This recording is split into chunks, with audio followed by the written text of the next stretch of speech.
Bem-vindo a mais um programa Conversando com Jefferson. Hoje temos aqui o Francisco Salles Pereira. O Salles da Prefeitura?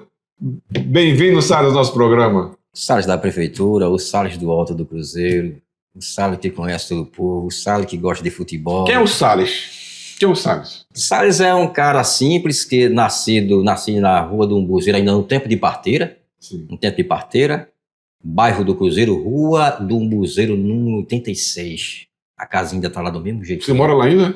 Na mesma casa? A 100 metros dessa casa. Sim. Mas eu pedi à minha família que não vendesse, porque eu e minha irmã mais nova, nós nascemos lá. Sim. Aí é aquela casinha onde o papai saiu de Vicência, meus pais são naturais de Vicência, e comprou essa casinha, a gente mantém ela do mesmo jeitinho, aquela lembrança do papai. Então o Salles é esse, morador do Alto do Cruzeiro, nasci no Alto do Cruzeiro, eu gosto muito do meu bairro Alto do Cruzeiro, como gosto dos dois morros.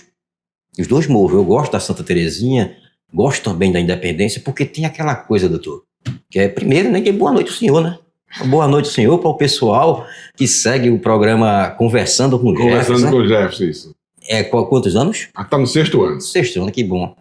Então, quando se fala de assim, Alto do Cruzeiro, aí alguém diz assim, meu Deus, eu não vou lá. Tem muitos que têm medo, não é? Eu não vou lá, tem medo. Entendeu? Mas em todos os bairros existem pessoas boas e Sim, pessoas ruins. Em todo lugar. Quando eu sempre digo o seguinte, quando acontece alguma coisa que no centro da cidade ninguém diz nada, mas quando é No Alto do Cruzeiro, Santa Terezinha, Independências, eu não disse. Aí só vem tem aquela questão. o Cruzeiro, eu gosto muito do Cruzeiro. Quando criança, eu morava ali na rua Coronel Antônio Vicente, e os fundos da casa davam justamente para o Alto do Cruzeiro. E meus amigos todos eram no morro. E eu, pequeno, 7, 8 anos, naquele tempo você tinha revólver de espoleta. Isso, Né? Eu tinha um revólver bonito aqui, um 38, de espoleta. Eu saía de cueca, sabe? Saía com o revólver na cintura e subia o morro. Vivia ali no morro, para cima e para baixo, armado. A pessoa, hoje não pode mais isso. Não mas pode. minha infância, eu lembro, tenho bons amigos ali no Alto Cruzeiro. E ainda hoje. E é muito bom. Olha, eu tenho um amigo chamado professor Marcos Pino. Sim. Que Conheço, Marcos Pino, ele faz um comentário sobre o Morro do Cruzeiro. A gente jogava no time da Cerâmica, sempre vencemos alguns campeonatos aqui em Timbaúba, e Marcos Pino diz uma coisa interessante. Ele diz, nasci no morro, cresci no morro, vou morrer com a alma do morro. E para mim, eu digo a mesma coisa de Marcos Pino. Quando meus pais vieram de Vicência, chegaram com meus 2 irmãos mais velhos, Guedes e Mercedes. O Guedes é falecido. Nós somos em 5 filhos, papai teve 5 filhos. E tem uma coisa muito boa do meu pai. O senhor diz assim, quem é Salles? Quem é Salles? Eu lembro de muita coisa boa do meu pai. Meu pai, ele tem frases que marcaram na vida. Sempre como exemplo. É bom assim. Me impulsionou para né? ser o Salles, principalmente em honestidade. Isso é uma coisa interessante, é uma coisa primordial. E da minha mãe também. Mas eles chegaram com os 2 irmãos, sempre eles pensaram em colocar a gente no patamar mais em cima, estudando. Papai trabalhou 35 anos na usina Aliança, se aposentou lá também. Olha só, vamos dedicar-se a trabalhar 35 anos na mesma empresa. Ele contava a vida sofrida dele, do tempos atrás, dos anos, lá para os anos 40, 45, ele nasceu em 30, ele e minha mãe. Contava toda a história pra gente. Eu ainda tinha tempo que a gente tinha candeeiro em casa. E a gente sentava e batia um papo, era muito, muito bom, muito agradável. Meu pai foi um homem que nunca bateu em nenhum dos filhos. Que bom. Nunca bateu em nenhum dos filhos. Agora, quando ele chama para conversar, ele dizia, vem aqui, rapaz. Vem aqui, menina. Pronto. Já ia tremendo. Já ia tremendo. A minha mãe não. Minha mãe dava uma chicotazinha, dava uma cipoada, né?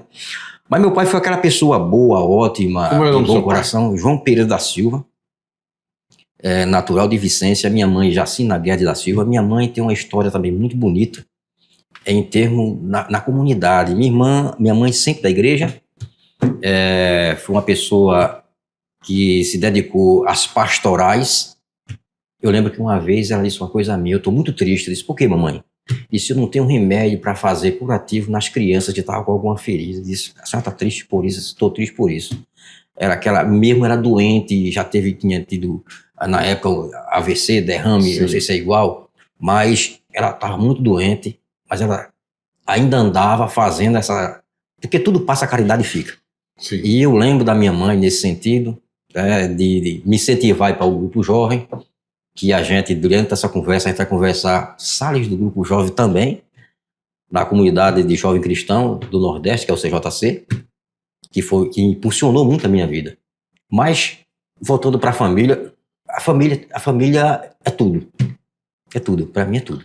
Também penso da mesma forma, Salles, embora hoje, no nosso meio, no nosso país, nossa cidade, a família está um pouco desprezada, talvez. Falta uma maior atenção do Estado, do município, com a família, não é? Para poder... Eu acredito nisso. Tem que mudar um pouco isso, tem que ter mais atenção, orientar o pai, a mãe, tem que fazer isso para melhorar, assim teremos uma cidade melhor, não é?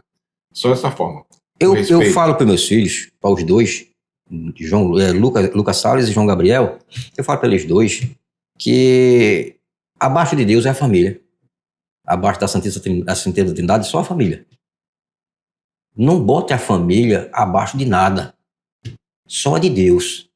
O homem que não pensa isso, doutor, ele já começa a fraquejar daí. E os meus 2 filhos eu levo naquela, eu não digo no regime, mas naquela educação que meu pai me passou e minha mãe me passou. Eu tenho 2 filhos que eu também não bato neles, 2. Qual a idade dos seus filhos hoje? O Lucas tem 21 anos e João Gabriel tem 18 anos. 18 anos. Feliz com os meninos. São meninos de casa, estudiosos. Um está na Universidade Federal de Pernambuco fazendo arquitetura. Sim. E o outro está naquele pensamento ainda, esperando daqui para o dia 26. O resultado do SISU. Do SISU, isso. Já colocou lá, está esperando se dar certo. Ele está no celular direto, olhando. Com a proteção dele, sabe?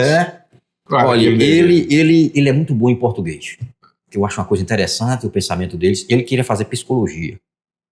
Está entre psicologia e letras. Todo curso é bom, quando bem feito, com dedicação, com vontade, não é? Eu sempre digo lá em casa que meus sonhos são meus sonhos. O sonho de Marilene Dias da Silva, minha esposa, é o sonho dela. E a gente deixa livre para os meninos escolher os deles. Lucas escolheu arquitetura, que siga. Gabriel, se escolher ou psicologia ou letras, eu vou estar apoiando o Gabriel do mesmo jeito, não vou dar nenhum palpite. Se tiver algum erro pela frente, o pai e mãe estão aqui. Mas jamais meus filhos vão dizer assim, Salles, pai, eu queria seguir desse jeito, o senhor não deixou. Mãe, eu queria seguir desse jeito, o senhor não deixou. A senhora não deixou. E a gente não quer que isso aconteça lá em casa. Quer que o menino seja livre para escolher o que ele quer. Porque se a gente tem 2 filhos educados em casa, que gostam de estudar, que vivem em casa conversando com o pai, assistindo futebol, na maior brincadeira, e para que eu tá chegando e colocando uma faca no pescoço, tu tem de fazer isso. Não, dê liberdade. Dê liberdade deles de escolha. É isso mesmo. Aqui em casa também se passou igual, também tenho 2 filhos, só que é uma menina e um menino, né? A minha está com 26 anos, ele fez jornalismo, e o menino está na faculdade também, tem 19, ele estava em ciência da computação. Por mim, os 2 tinham feito odontologia, mas também não obriguei nada, você escolhe aí. Isso. Né? Já que meu pai era dentista, eu também já estou na saída há 36 anos, e eu queria que os filhos me seguissem, porque o caminho ia ser mais fácil para eles, caso quisessem, caso fosse da vontade deles. Mas assim, cada um tem o seu caminho, aí o seu pai para direcionar, né? Não, a gente está aqui para ajudar o que for possível. Né? Mas, Salles, você falou do seu filho que faz arquitetura, gosta de português, mas você também é do ramo também da comunicação, não é isso? Você fez curso nessa área também? Fiz cursos, que é sempre bom, acaba estar sempre estudando. Eu passei por situações de meus meninos, no tempo da pandemia, de perder meu pai e meu sogro em 25 dias, os 2. Que tristeza. E foi uma situação bastante difícil. Todos de Covid? Todos 2 de Covid.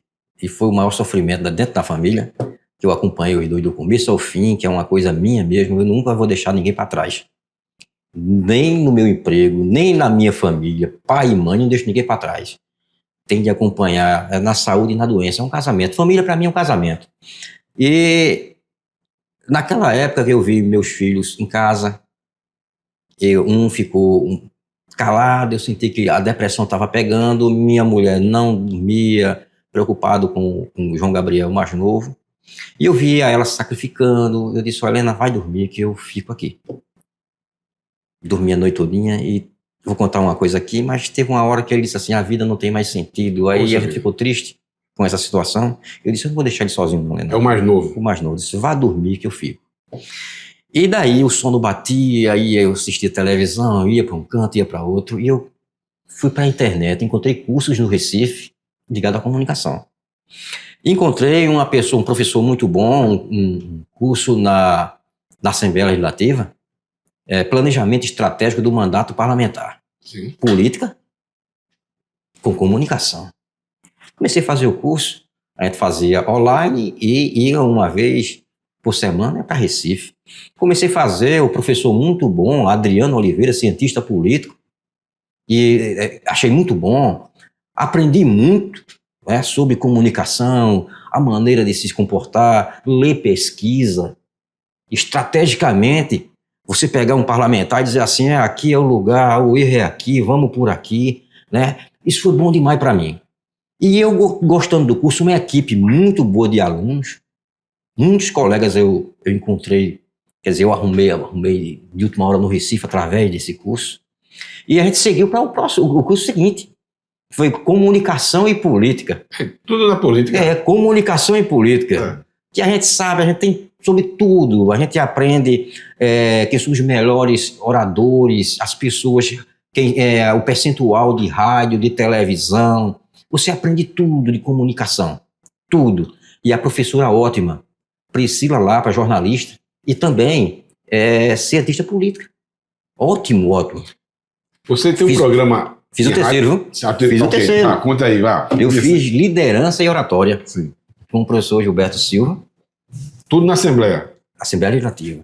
Muito rico os cursos. Acho que continua tendo discurso ainda. Continua. Deu uma parada que eles estão fazendo interno, e depois ele vai abrir para o povão. Mas é muito bom, muito bom. Eu pensei até em fazer Libras também, né?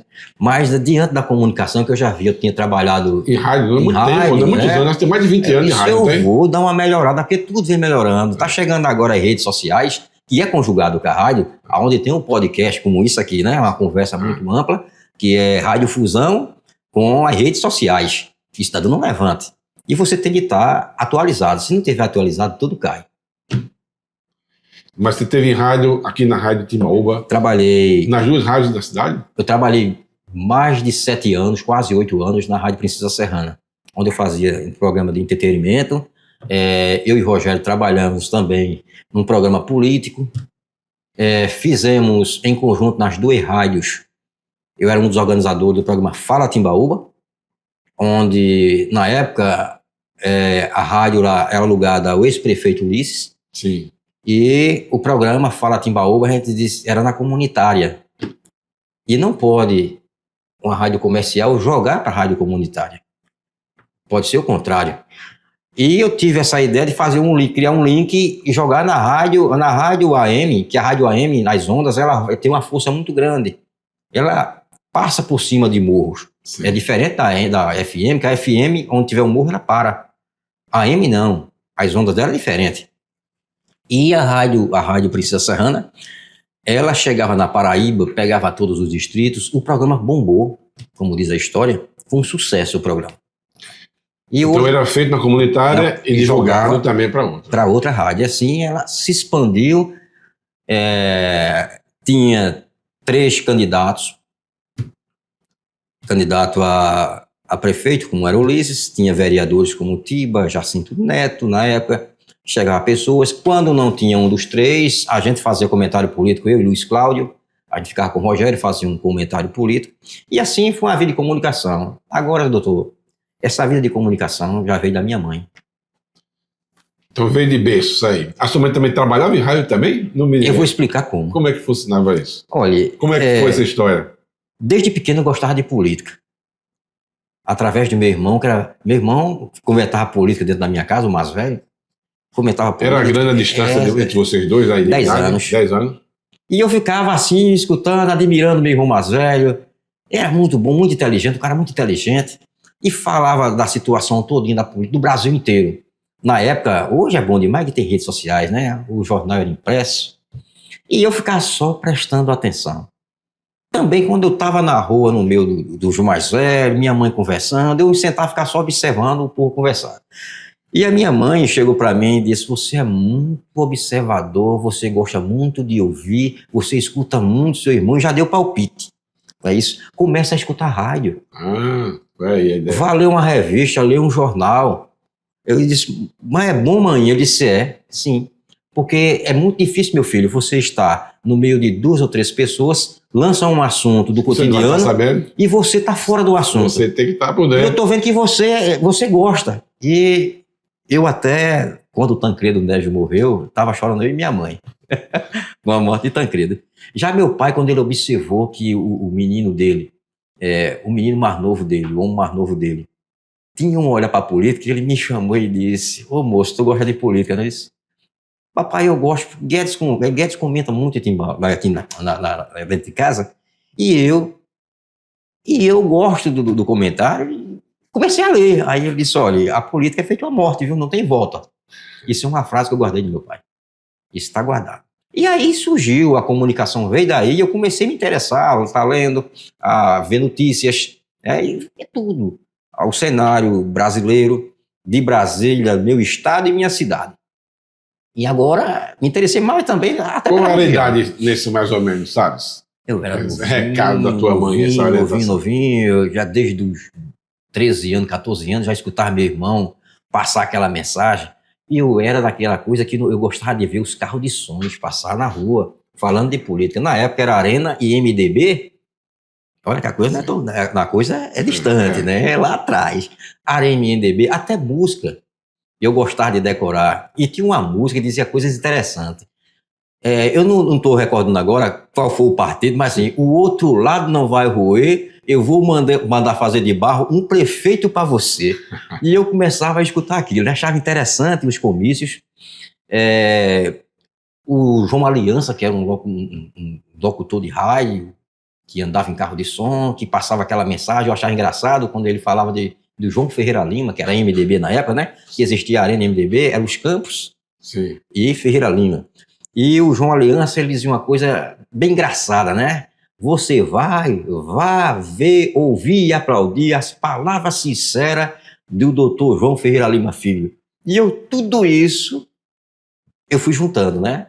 E foi chegando até o momento atual, e a gente vai se aperfeiçoando nas coisas. Houve um convite muito forte de um empresário, aonde o CJC também vem surgindo para a gente como ajuda em comunicação e ajuda em a gente a ser um verdadeiro homem. Sim. E daí começou um convite para a gente chegar assim, trabalhar em uma gestão municipal, ou um convite de um grande empresário para começar a trabalhar. Eu já era militante, mas trabalhar Foi nesse passo que você entrou para a prefeitura? Foi nesse momento, é isso? Nesse momento. Isso tem quantos anos já isso? Foi em 96. 96. A gente estava na Praça Jara de Andrade e estava o grupo CJC.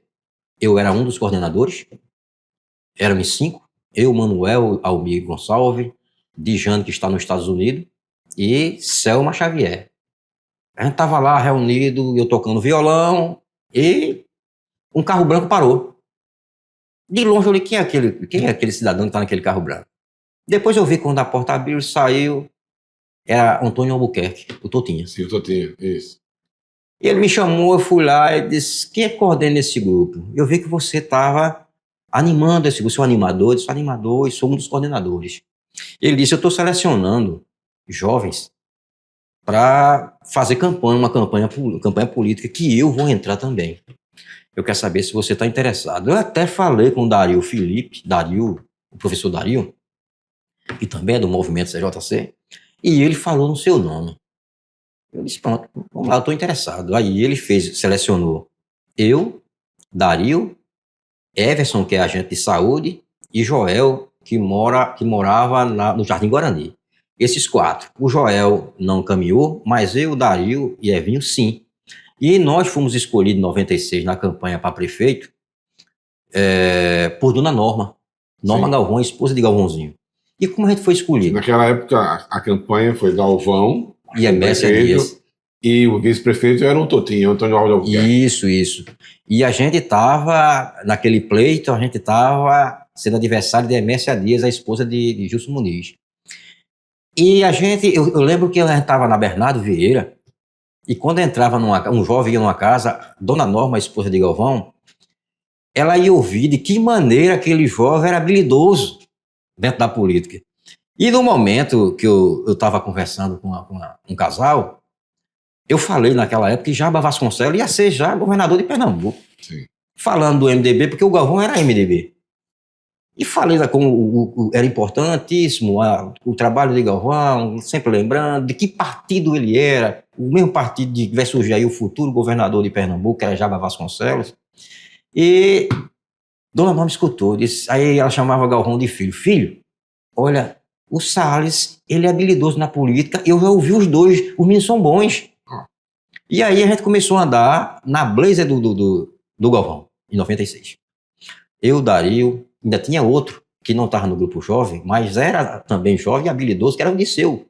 Sim. O Disseu, que hoje é da prefeitura. E a gente andava com o Galvão. Uma coisa interessante aconteceu, doutor. Perdemos a eleição, uma goleada danada de 5 mil votos, que o Gilson Munir era muito forte na época. E o Galvão perdeu a eleição no domingo, como é normal a eleição no domingo. Encontrei Dario, disse, Dario, vamos na casa de Galvão, ver como é que ele tá. E chegou na casa da dona Irene, pra casa da mãe de Galvão, ele tava na cozinha, tomando um cafezinho, fumando um cigarro. Chegou aí, professor Dario, a gente perguntou a ele, ei, doutor, vai pra outra. Ele olhou pra gente e disse, se eu for pra outra, vocês dois estão comigo? Nós falamos sim. A resposta veio de imediato. Eu nunca vi um cara tão dinâmico. O cara perdeu a eleição no domingo. Na segunda, a gente foi visitar ele, estava com ele conversou, teve esse tipo de conversa com a gente, e me chamou, ele disse, Salles, você é do Cruzeiro, marque uma reunião com o João Maravilha, que era motorista de João Ferreira Lima. E eu fui, marquei a reunião na casa de João Maravilha na quinta-feira, quer dizer, o homem perdeu no domingo. Na segunda mandou marcar uma reunião para quinta-feira. Ele não parou. E a gente começou. E ele nunca parou. O que a gente vê hoje é... Um prefeito, ele perde até uma eleição. A primeira coisa que ele diz assim, eu vou descansar, eu vou para Portugal, eu vou para Europa, eu vou fazer isso. E ele não, ele foi diferente. Ele foi diferente, ele foi todo diferente. E ele não parava. Também tem um grande nome, um grande exemplo para as cidades onde eu entro e falo, digo, ó, o exemplo de prefeito, gestor que eu conheço e que eu admiro é o Galvão. Todos os outros, infelizmente, não amarram a chuteira dele. Faz 20 anos que a gente sofre, né? É, exatamente. Sofrimento. 20 anos. E parece que tem gente que gosta disso, sabe? Não é? Olha, eu não sou masoquista. eu falo do que é bom. Do que é bom, eu fico à vontade para falar. Quando a coisa é ruim, sim, eu vou dar exemplo, eu tenho que dizer que as pessoas têm de se consertarem. Esse é que eu acho que Timbaúba hoje, ele precisa de uma nova roupagem. De uma nova roupagem. Que todo mundo tem que se entender e uma nova roupagem tem de ter. Que se for começar, que a gente vai conversar, então estamos conversando, aí tem que fazer uma análise do que é o Brasil, como está o nosso estado, infelizmente como está a nossa cidade. Eu vou dar um exemplo para o senhor, uma coisa muito, muito, muito rica mesmo, que quarta-feira vamos ter o prazer de conversar com ele. O ex-prefeito Giga de Vicência. Sim. Como o Giga é um homem importante para a região, e que exemplo ele está dando, deu e está dando ainda. O Giga foi o seguinte, ele ganhou, ele em 2016, Giga ganhou uma eleição com 72%. 72%. E Giga, ele começou a trabalhar e fez uma gestão tão interessante, que na eleição seguinte porque geralmente você fica no empate técnico quando você tem um patamar de percentual lá em cima. Baixa 3 pontos, sobe 3 pontos, ele subiu 13 pontos. Foi para 85. Então, que gigante é esse homem? E o que a gente vê na nossa região, no nosso país, são prefeitos que botam a culpa no anterior. Sim. Eu não fiz nada, faz 2 anos, faz 3 anos, o quarto ano, pô, a culpa é de fulano lá atrás. Quer dizer, você passou 2 anos, não organizou a casa. Aí eu pergunto por que Zé Roberto de Ferreira está organizando, bem próximo aqui a gente, organizou Tá a casa. organizado, organizado. Como Como também é que Paudalho Guigo, também. Paudalho organizado, Guigo organizou. Grandes exemplos por aí, né? Então não tem desculpa. Falta, doutor, o que no meu pensamento é gestão.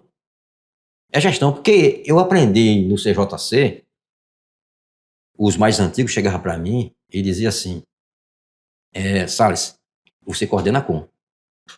Ninguém aqui coordena, ninguém coordena sozinho. Então o gestor hoje, ele coordena com o secretário de obra, ele coordena com o secretário de educação, com o secretário de saúde, enfim, com todas as secretarias. Não coordena só. Não Coordena tem com os como ser de diretores. outro Não jeito, tem. sabe? E quem pensar assim, perde a eleição. Quem pensar dessa maneira. Eu digo, Que não consegue trabalhar adequadamente. não consegue. Infelizmente, em algumas prefeituras, que não é muito longe dizer assim, pessoas são escolhidas para cargos importantes na gestão, porque é amigo, porque o cara teve voto, porque é parente. Que não pode ser assim. Pode ser parente, pode ser até amigo, Isso. mas que tem a competência naquilo que está fazendo. Né? Justamente. Isso que é importante. Tem que ter uma base técnica para que a Isso. coisa aconteça. Então, essas cidades, se foi falado, Santa Vicência, Orobó também, Casinha, são exemplos que a gente vê aí de boas gestões, porque estão fazendo assim, estão fazendo o que é certo, fazendo Justamente. gestão. É isso que precisa. Justamente. Vou dar um exemplo do que é bom. No tempo não tinha Secretaria de Urbanismo, era só a obra, e tinha a garagem da prefeitura, e tinha aquele velho ditado, o gestor que fizer um bom trabalho, se a garagem acertar, o prefeito acerta. Porque diferentemente do passado e de hoje, por que eu faço esse parâmetro? Porque antigamente, doutor, tudo era na garagem da prefeitura. Hoje você tem a Secretaria da Educação, que tem seus próprios ônibus. Hoje você tem a saúde, que as Saúde ambulâncias é também. tudo lá. E assim todas as secretarias. Naquela época de Galvão, Tudo e era Juscelino, concentrado na garagem. tudo naquela garagem.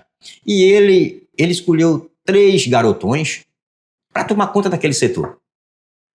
E quando ele chamou os 3, ele disse, olha, eu vou pagar bem a vocês. Agora, exijo trabalho e, acima de tudo, honestidade. Honestidade. Eu quero honestidade, que o dinheiro público tem de ser uma coisa preservada. O Galvão era desse jeito, era dessa maneira. E ele escolheu Salles, Disseu e Ari. Eu enveredei por outro caminho político. E Disseu e Ari continuaram o segmento deles. Aí nós fizemos um ótimo trabalho. Eu fui conhecido o Salles da garagem, o Ari da garagem, o Disseu da garagem. Nós éramos conhecidos assim. E teve uma época em que o Galvão viajava e dizia assim, chama os meninos para cá. E a gente cuidava de tudo. Porque existe um segredo em uma cidade pequena. O cara diz assim, eu vou construir uma escola que é preciso, sim. Eu vou construir um hospital que é preciso, sim. Mas eu digo ao senhor, o que segura prefeito são os pequenos serviços. Os pequenos serviços que segura prefeito. Ninguém quer passar o dia todo, em 2 dias, 3, com a galeria aberta na frente da sua casa. Ninguém quer passar uma semana na frente da sua garagem com o calçamento quebrado. Sem luz, sem água. Energia.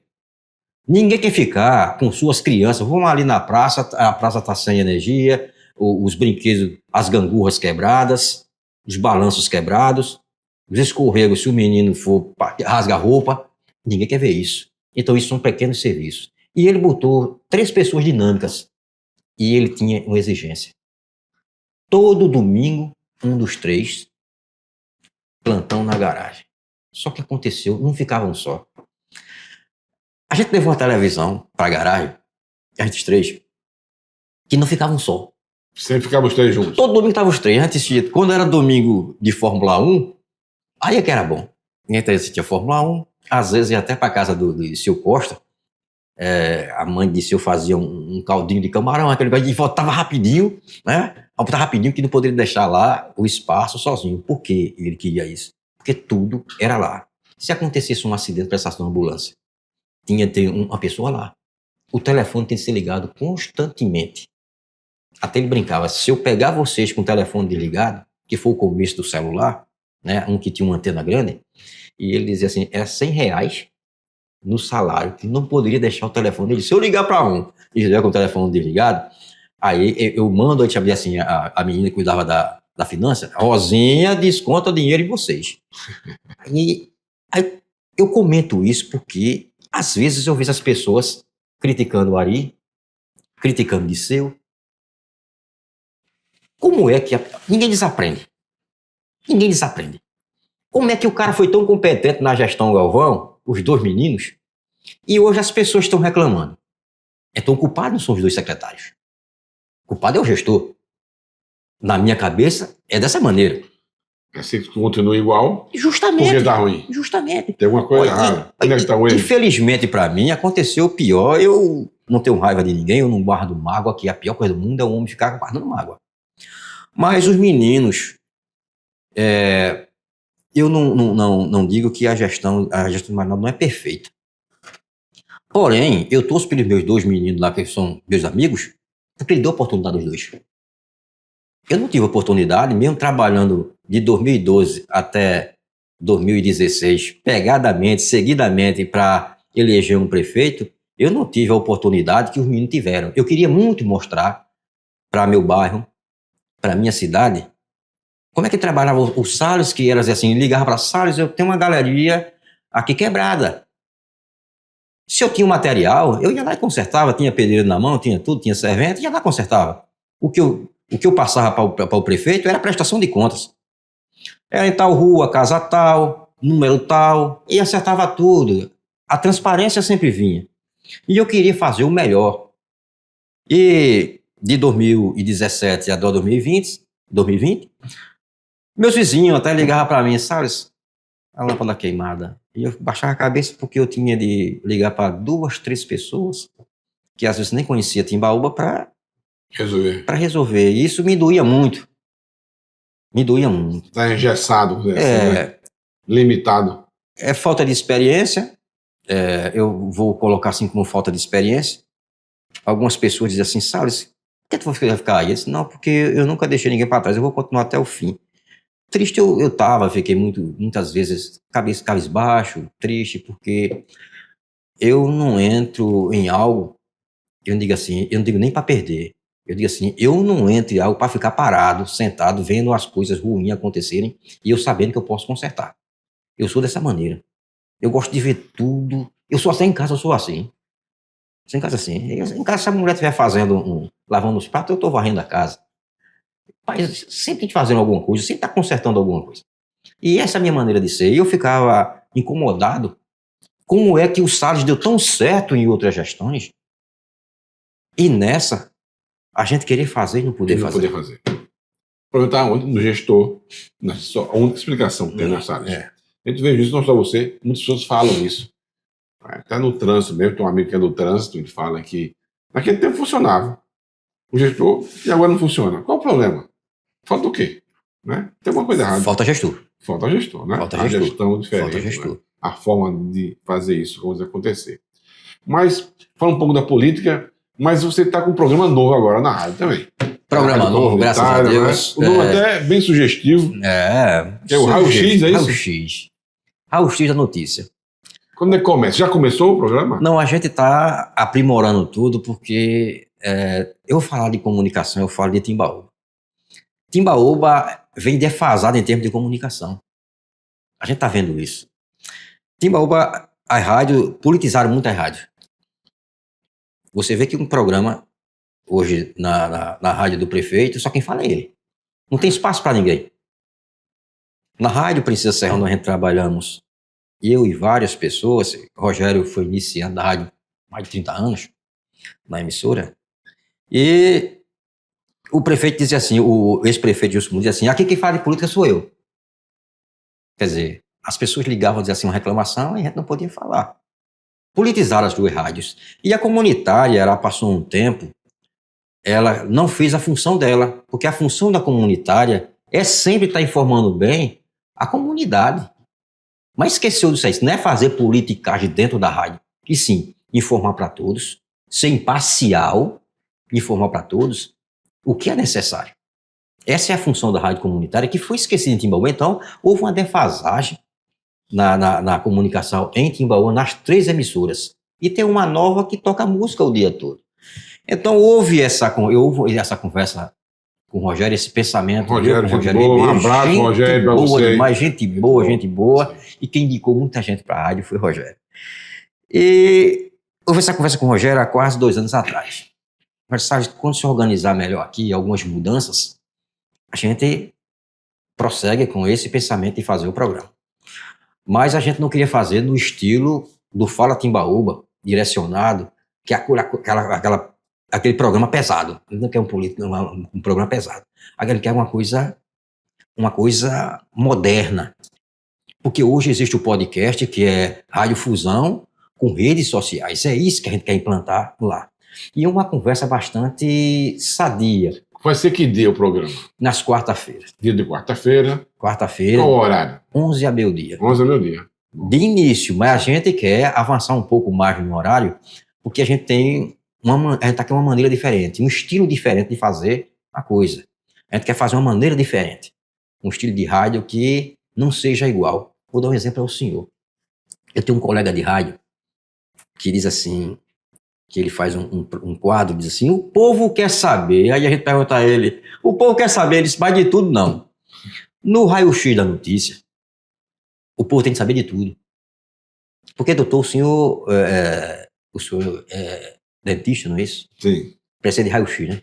Ah, sim, precisa de raio-x, uma fratura na mandíbula, por exemplo, até a fratura no dente. A olho nu é difícil, né? Às vezes não dá para ver. Não dá para ver. Então, por que o nome sugestivo de Leonilson, de Salles, que a gente vai fazer parte dessa equipe? O raio-x, ele mostra o que é certo e o que é errado. Se o cara tiver uma fratura... Tá lá, tá claro. Tá claro. Mas veja, a pessoa tem que entender. Tem que entender. Para poder ver a fratura. Vamos chegar nisso aí. Se não tiver nada, aí também vai mostrar. Só que o raio-x também vem no comentário político. A gente não pode distorcer a notícia. Você tem que estar por dentro do cenário político brasileiro em um todo, para chegar até Timbaúba. A gente não vai chegar a uma notícia... Você vê que tem problemas aí que a gente tem de entender essa questão do Pix. Um diz que é fake news, um defende de um lado, defende do outro, mas o que a gente não quer no programa é distorcer a notícia. Do jeito que vim, segundo o blog tal, segundo reportagem da televisão tal, de TV tal, TV isso, aquilo outro, blog de fulano, de ciclano, mas tem que ser direcionado ao tal blog e comentar aquilo que ele mandou. E também você dentro do assunto, sem sair do assunto. E desde já, também já faço explicar também, doutor, que a gente vai fazer um convite ao Jefferson Leal para ser nosso parceiro. Que bom. Lá. Por mim, eu tô junto. Vamos lá, para ser nosso parceiro. Vamos pegado, vamos dizer assim, na história. Vai ser um tipo de liberdade. A gente tem que fazer um programa chamativo em que todos possam falar aquilo que pensa, falar aquilo que o povo quer ouvir. O povo não quer ouvir uma coisa só dizendo assim, Salles é bom, Salles é bom, Salles é bom e Salles cheio de defeito. Às vezes tem um pé de cadeiro lá, um cacto cheio de espinho, mas o cara tem programa de rádio que eu digo, cara, assim, pode se encostar que não fura, não. Que conversa é essa? A gente tem que dizer que se tiver espinho, tem espinho. Tem que falar a verdade. Tem que falar a verdade. Dura, crua. E que todo mundo tem espaço. Espaço para todo mundo. E a gente vai ter um bônus. Bem democrático. Tem um bônus, viu, para os nossos parceiros. Sim. Quem fizer parceria com o programa Raio-X da Notícia, a gente tem uma equipe de mídia, profissional de mídia, liderado por Leonilson, em que ele vai receber, por exemplo, vamos dar um exemplo assim, um vereador. Sim. Um vereador, o programa também vai ser só político, não, viu? Vamos chamar médicos, tirar dúvida de dentista também? Dentista. Isso aí. Olha só, é um vereador, nós exemplo um vereador. Um vereador, ele é nosso parceiro no programa. E ele está fazendo um trabalho em comunidade A. Vai mostrar os problemas da comunidade, reivindicar ao prefeito, a pedido do povo, a nossa equipe de mídia. Mostrar os requerimentos que está fazendo. Isso. A equipe de mídia vai lá fazer isso. Se for um lojista, a equipe de mídia vai lá. Se for um advogado, se ele quer falar de algo de bom sobre previdência social, se for no escritório dele, a equipe de mídia vai lá que ele é nosso parceiro.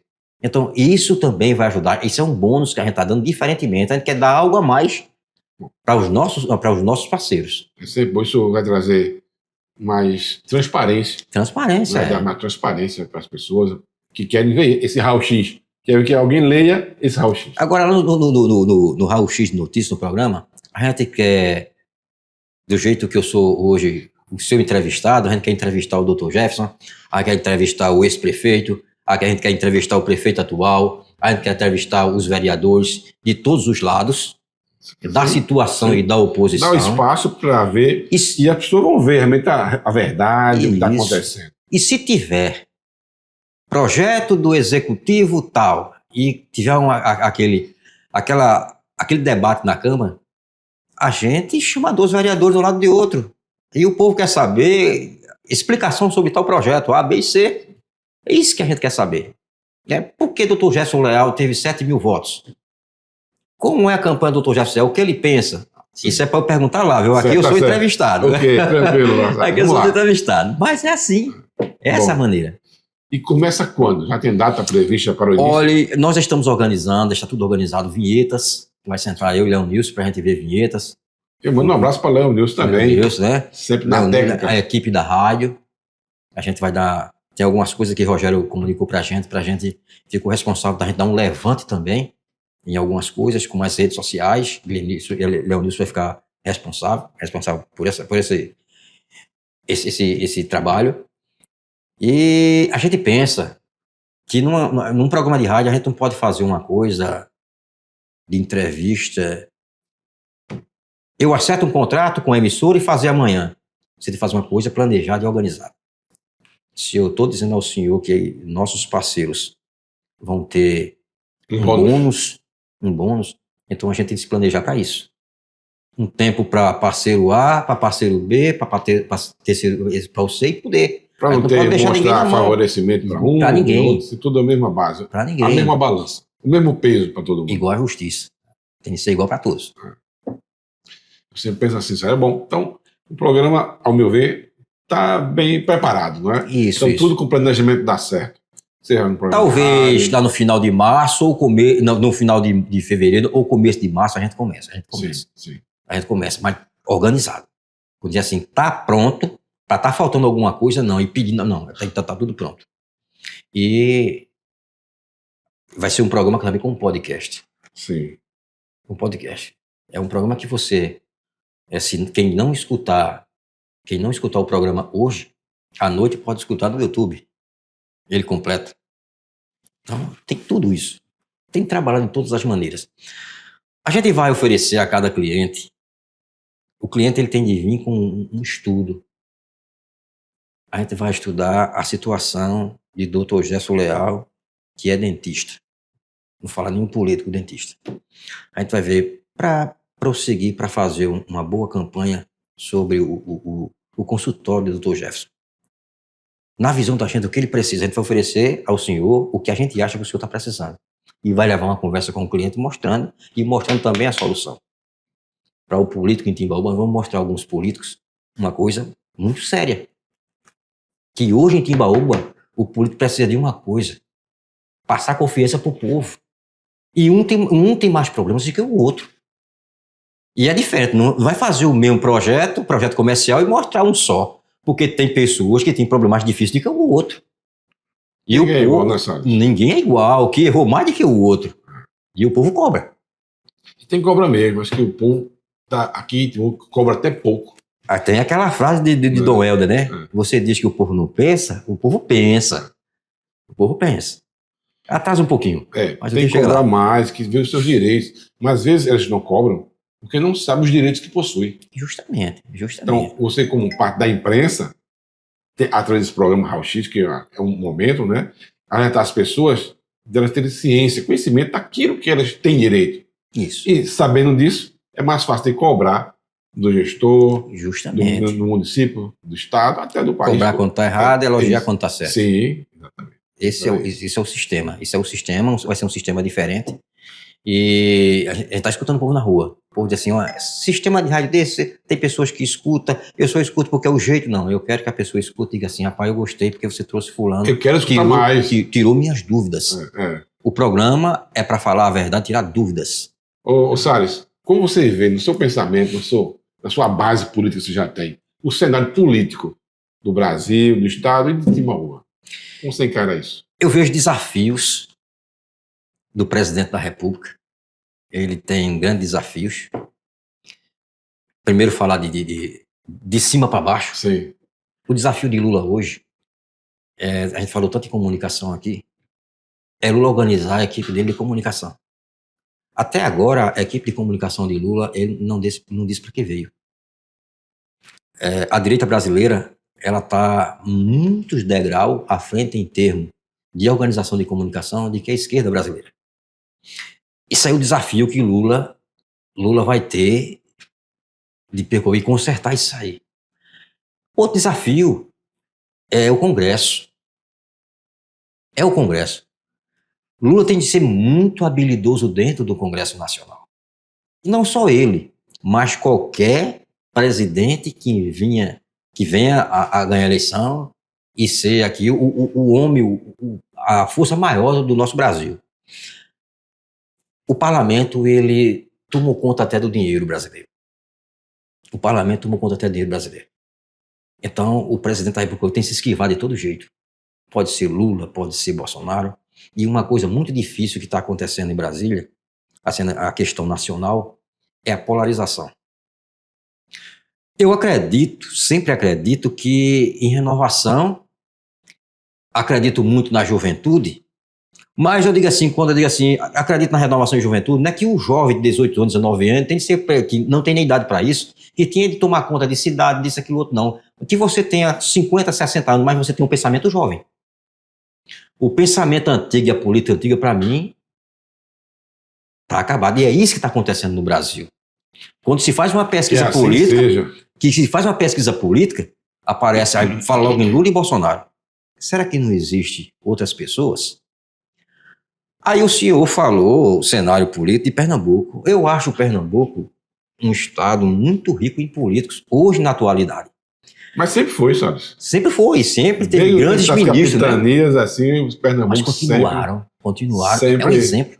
Exemplo, né? Sempre continuaram, né? Sim. Sempre continuaram, sempre teve grandes ministros aqui em Pernambuco. E hoje eu vejo um cenário... Querendo ou não, o presidente é pernambucano. Pernambucano. Mesmo assim, quando não for um presidente pernambucano, tinha sempre um representante de Pernambuco lá, sim, em algum ministério. Doutor, eu vejo o Pernambuco como uma grande força brasileira. Uma grande força no Brasil. Vou dar um exemplo. Vou dar um exemplo de alguns políticos, de uma renovação hoje na política brasileira, que a gente não vê em outros estados. Hoje nós temos João Campos, um jovem prefeito de Recife, Raquel Lira, 44 anos, governadora de Pernambuco. A vice-governadora faz um ótimo trabalho. Eu nunca vi uma união tão grande o titular e o vice. Essa trabalhar em conjunto, se destacando bem a vice-governadora, 44 anos. Nós temos Anderson Ferreira, que fez um ótimo trabalho em Jaboatão. Novo.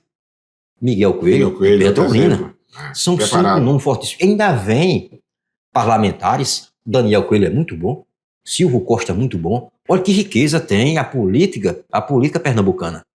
Em termos de renovação, em termos de juventude. Pessoas que pensam, quando tem uma pessoa pensando só na política antiga, esse pessoal com a cabeça hoje voltada para a juventude. Eu vou repetir, não adianta, não pensando só que o jovem tem que tomar conta do Brasil, mas que você tem seu pensamento jovem, que dê oportunidade a eles, a meus filhos, aos filhos do Dr. Jefferson, aos netos do Dr. Jefferson, aí tem que pensar neles. E o pensamento da política antiga é se perpetuar no poder. E eu estou vendo isso em Pernambuco, esses 5 nomes, com os 2 que vêm aí como deputados, que daqui uns dias vai ter uma disputa entre si. Hoje pega um do lado, amanhã conversa com o outro, estão se unindo, um puxa para Raquel, outro puxa para João, mas daqui uns dias a gente vai ter só pessoas boas comandando o nosso estado. E o senhor falou de Timbaúba. A questão de Timbaúba é uma questão preocupante. Quando eu falo de Timbaúba, eu falo com tristeza. A gente falou tão bem aqui de Antônio Galvão Cavalcante e também do Gilson Muniz Dias. E Timbaúba, 20 anos, que Timbaúba tem um sofrimento total.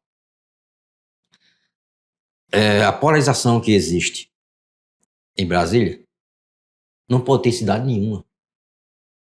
Eu acredito sempre em renovação, que não seja só pessoas de 18 anos, como eu estou dizendo, mas que venha o doutor Gerson da vida, que é um doutor que não precisa de estar dentro da prefeitura, que a gente entende que é isso. Que existem pessoas novas também em Timbaúba, que têm a mentalidade diferente, que venha para disputar um pleito qualquer e assuma a cidade. Porque o que a gente viu, não estou aqui falando em guarda-mágoa, o ex-prefeito Ulisses e o atual prefeito.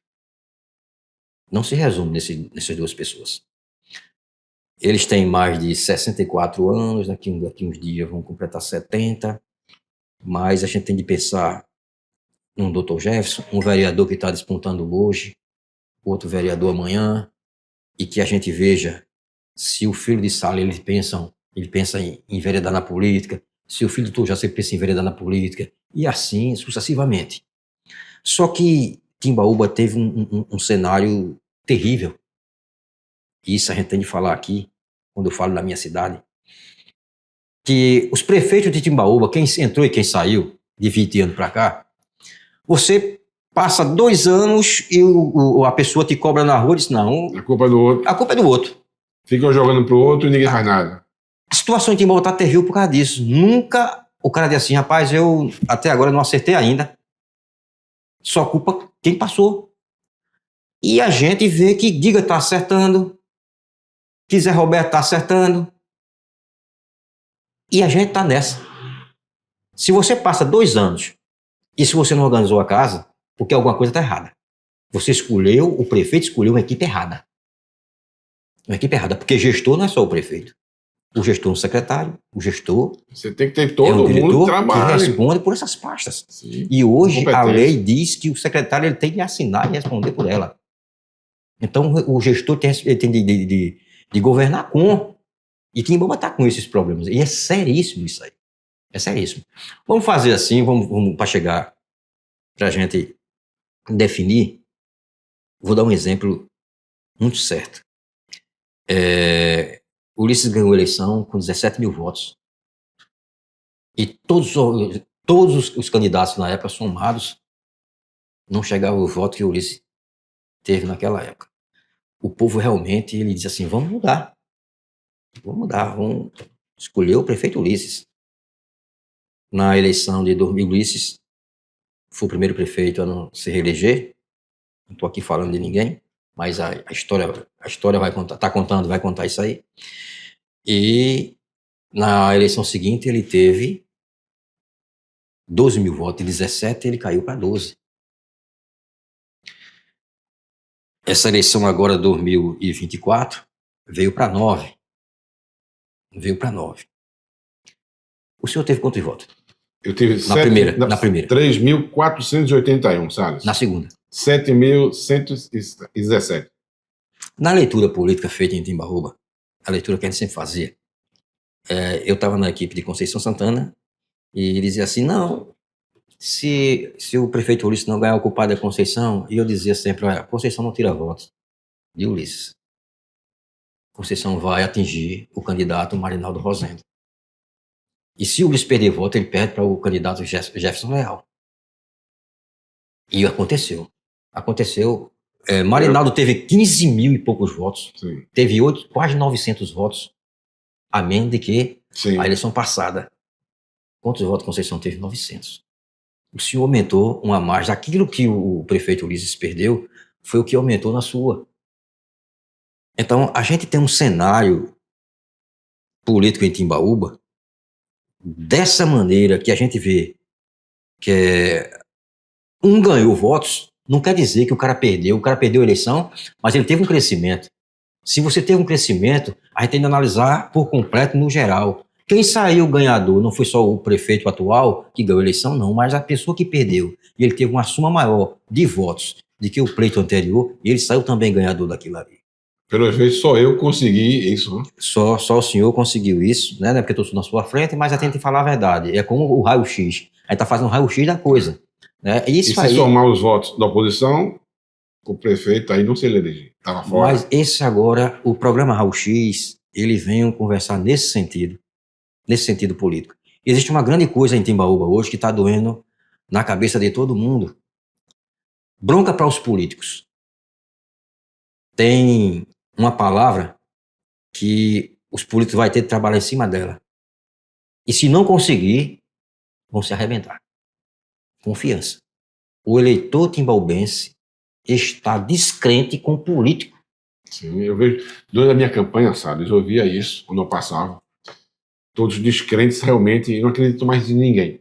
Inclusive, quando eu chegava, eu nunca fui político. Eu mostrava isso para as pessoas. Mesmo assim, eles têm um pé atrás, acham que tudo igual. Acham que todos vão me enganar. Essa é a sensação que o eleitor tem. Todos vão me enganar. Isso é verdade. Mas isso é verdade. Então, o programa Raio-X, ele vem nesse sentido.